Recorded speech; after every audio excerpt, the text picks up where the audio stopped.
राहुल गांधी के इस बयान से जिन लोगों ने प्रत्यक्ष अप्रत्यक्ष रूप से राहुल गांधी के बारे में कोई भ्रम पाला होगा, उनका यह भ्रम अवश्य टूट गया होगा। यह सत्य से परे भारत की मूल आत्मा को लहूलुहान करने जैसा है। राहुल का बयान अभी बचकाने से उभर नहीं पाया है। एक अपरिपक्व बुद्धि का व्यक्ति ही इस प्रकार की बचकाना बयानबाजी करेगा।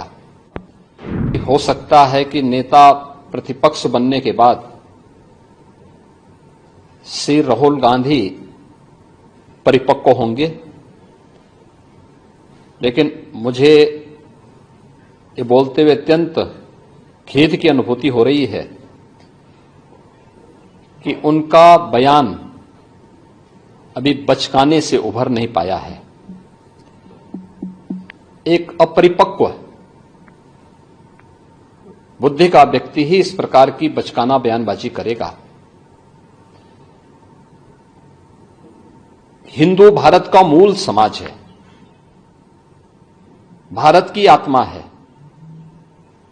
स्वामी विवेकानंद जी ने कहा था कि गर्व से कहो हम हिंदू हैं। हिंदू कोई जाति सूचक शब्द नहीं है, कोई संप्रदाय सूचक शब्द नहीं है। मत और पंथ से अलग भारत की मूल आत्मा है।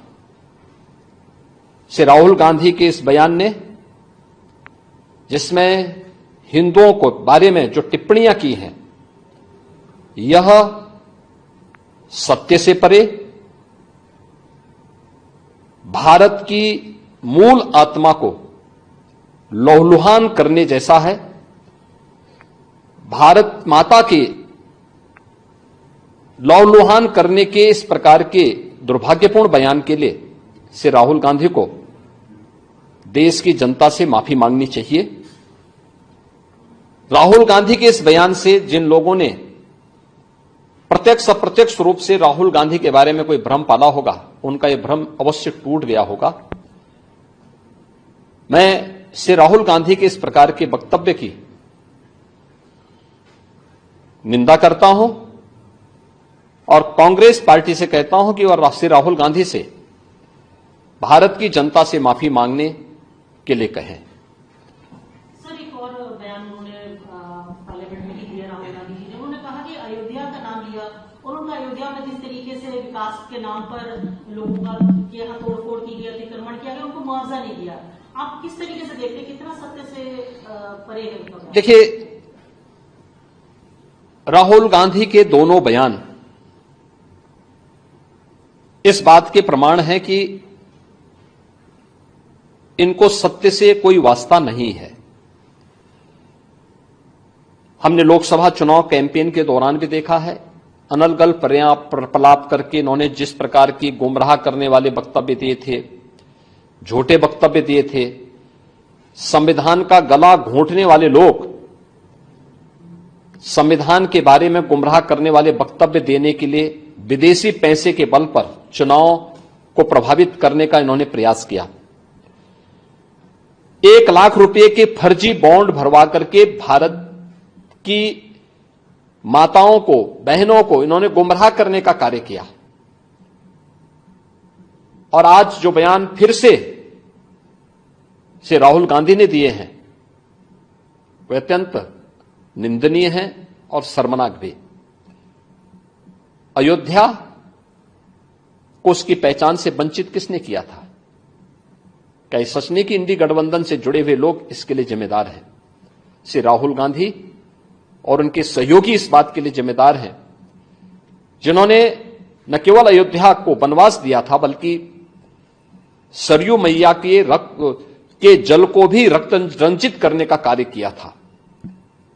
कौन नहीं जानता है कि अयोध्या को उसकी पहचान से वंचित करने का कार्य आजादी के बाद से ही लगातार कांग्रेस करती रही। रामलला के मंदिर पर ताला लटकाने का काम किया था, हिंदुओं को पूजा करने से वंचित करने का काम कांग्रेस ने किया था। और आज जब अयोध्या अपने वैभव की पुनर्स्थापना के लिए फिर से पूरी दुनिया को अपनी ओर आकर्षित कर रही है, तो कांग्रेस कैसे इसको अच्छा मान सकती है? श्री राहुल गांधी का बयान झूठ का एक पुलंदा है। सच्चाई यह है, अयोध्या के अंदर 1733 करोड़ रुपए केवल मुआवजे के रूप में अयोध्या वासियों को प्रदेश सरकार ने उपलब्ध करवाए हैं।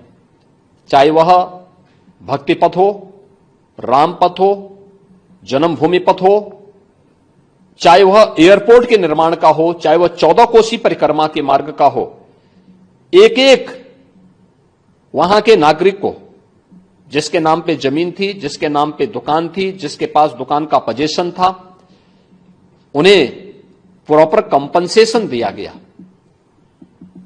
प्रॉपर कंपनसेशन देने के साथ ही जो दुकानें थी, जो अपने पीछे दुकान बना सकते थे, उनके लिए उस प्रकार की एफआईआर में छूट दी गई।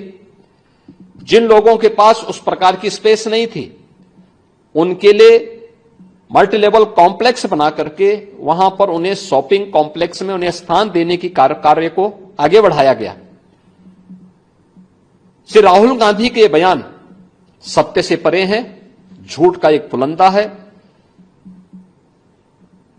उत्तर प्रदेश और अयोध्या को बदनाम करने की साजिश है और भारत की छवि को, अयोध्या धाम की छवि को दुनिया के अंदर खराब करने की अपनी उस मानसिकता का हिस्सा है जो एक्सीडेंटल हिंदू लगातार आजादी के बाद से करते रहे हैं। लेकिन इसका जवाब समय आने पर अयोध्या की जनता भी और देश की जनता भी कांग्रेस पार्टी और इंडी गठबंधन को देगी।